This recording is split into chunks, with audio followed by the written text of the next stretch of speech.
What's good, people? It's your boy, Mr. Tuxer Black, back with another video.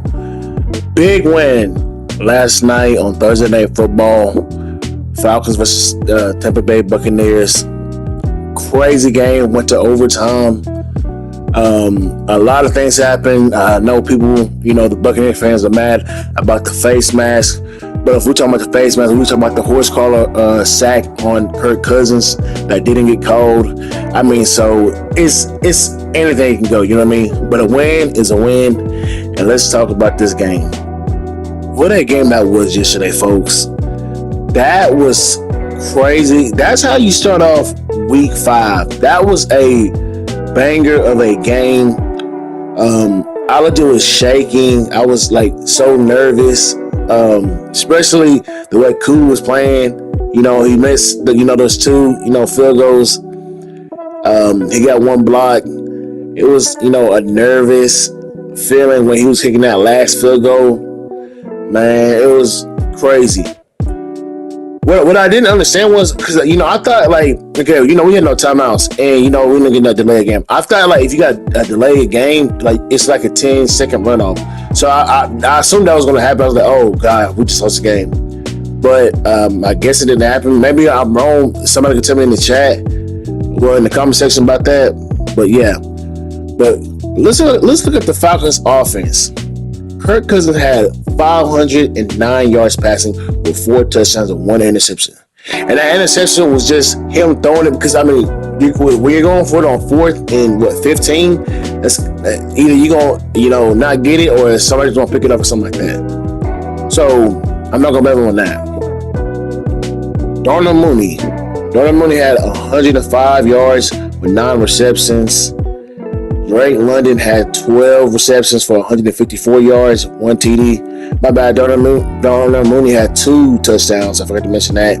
Kyle Pitts showed up, 7 receptions, 88 yards.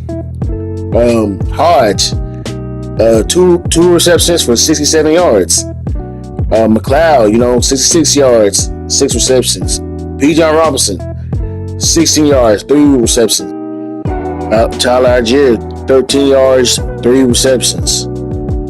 And then, Hodge had that big touchdown in overtime to beat the Buccaneers. So congratulations to him, man. He hasn't really done much this season. But, hey, man, that's a great play by you, man. Big win, though. The offense looked like a legit offense. And I said this in my last video, we have to get this offense going if we're going to beat the Buccaneers. And we did just that. We might not have run the ball, crazy. I think we want to run the ball like 10 times plus. But that offense was moving.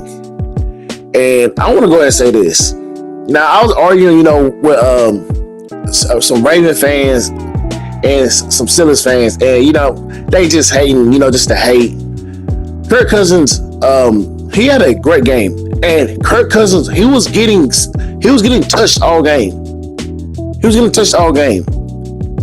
So, you got people trying to say, Kirk Cousins had all time in the world in the pocket. No, he didn't. He every time you saw him throwing the ball, he was getting smacked. But that's what you do when you're a elite quarterback. That's what you're supposed to do. The guy was legit a MVP caliber quarterback last year before he got injured. And a lot of folks keep forgetting about that, which I find funny. But since he's on the Falcons, now he's not like that. And yes, I have said that Kirk Cousins was not playing to his caliber week 1. You saw it. He got a little bit better against the Eagles. Last week, against the Saints, we just scored a touchdown, but it wasn't, as bad. But this game, he got the whole thing completed. He's back. I feel like he's back. Well, I could be wrong. But he showed everything, man. He showed what he can do. He can get this team a Super Bowl ring. And you can laugh, make jokes about it, but it's facts. You know what I mean? We are still pieces away from a ring. I feel like this team could win a Super Bowl ring. But I feel like we got to make some trades. And I'm going to talk about that later in the video. But the offense did their part. Defense-wise, I cannot say the same because the score was 36-30. Let me go and say this about AJ Terrell. This is why we don't like him. You saw in the first quarter, this guy should have picked off Baker Mayfield. He does this every single time. The guy drops every single ball. Every single ball. And he did that yesterday. You know, guarding Mike Evans. Mike Evans scored 2 touchdowns early in the game. Two that quick. I'm like, what is the defense doing? But again, we have no pass rush. When you have no pass rush, what do you expect is going to happen? We got what? We sacked him one time. Hey, congratulations. We got our 5th sack this season. What is the point? We cannot be an elite team until we get a better D-line. We needed a D-line. We did not need to draft Malcolm Penix. But, you know, he's on the team now, so I can't do nothing about it. But we needed a D-lineman, bro. We needed it. We are terrible at pass rush. We're terrible. And it's like, you know, it's crazy that, you know, Terry and them are not trying to get us better defensive players. Yes, Matthew Judon, he's great. But even this guy needs help on the team. And I think a lot of folks forget about that. The Falcons have to make some moves. I feel like we got to trade for some players. We have to. But I'm so proud of the team.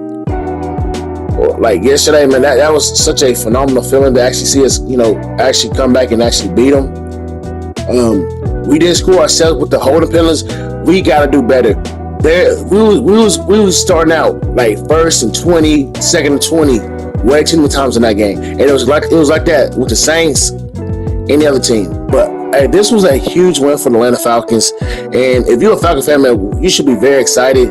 I just hope we can get up and, you know, this pass rush going. And that's the end of the video, folks. And I'm gonna catch you later. We out.